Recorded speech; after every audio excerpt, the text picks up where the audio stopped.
And you tell me which country this relates to.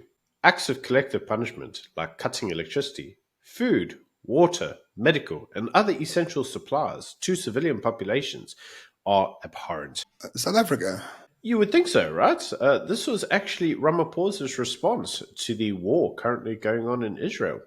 This is the news that the Israelis obviously cut off the energy and medical supplies and the water supplies to Hamas. And according to the president, this is a war crime. For us, this is Tuesday. So for those who might be new here, we are from South Africa, and South Africa has been decolonized since 1994. And what decolonization actually means is basically break down everything that was built before decolonization actually happened. So in South Africa, there's electricity blackouts. Water infrastructure is basically on its last legs, and there's water shedding everywhere. And the medical healthcare system is going to be nationalized under the National Health Insurance. So ironically, the ANC, which has declared that Israel is performing war crimes, basically has just called its own governance, its own regime, a war crime. Cutting electricity. Well, we have load shedding.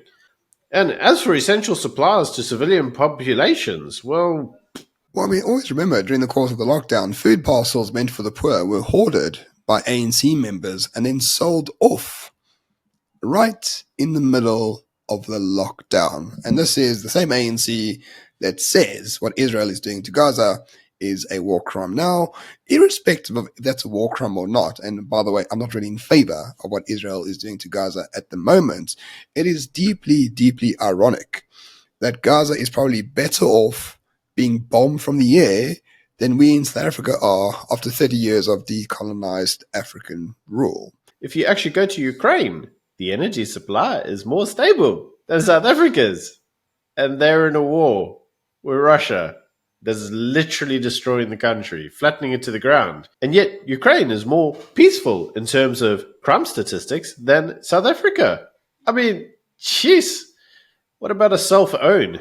But related to that, the Palestinians have come out, i.e. Hamas, and they've said they feel like they are the ANC fighting against the apartheid government. Now, whoever has called Israel an apartheid state has done a miraculously good job of it. It's fantastic PR.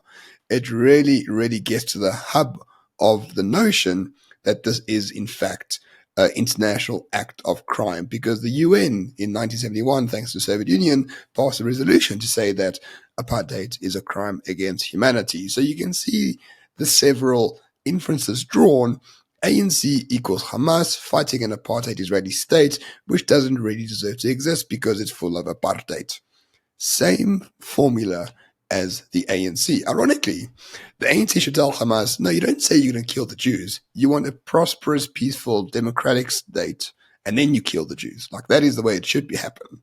Yeah, I mean, crazily, if you actually look at it, let's not forget that the UN gave the Israelis, or the Jews, the Israeli state in 1947.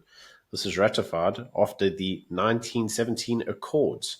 So you can't really say that this was a new occupation. It wasn't really an occupation as in a conquering of the lands either. Yes, there were a number of Jews that went to Israel from Russia predominantly, the former Soviet Union, of all ironies.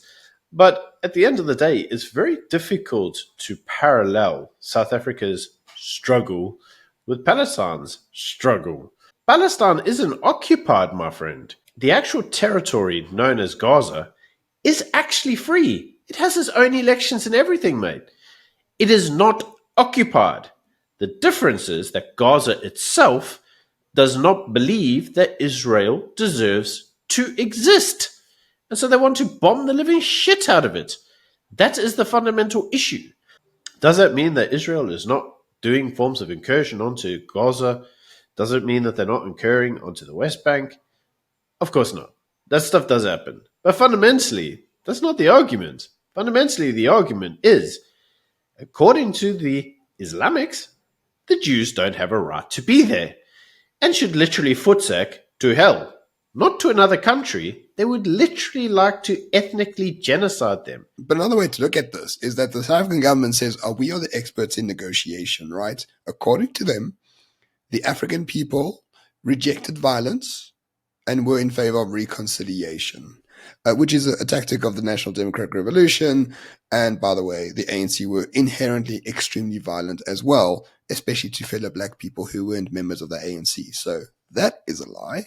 So the ANC solution to solve the issues in Israel and Gaza is for more reconciliation. And guess what, Byron? The ANC themselves want to take a leading role in the negotiations thereof.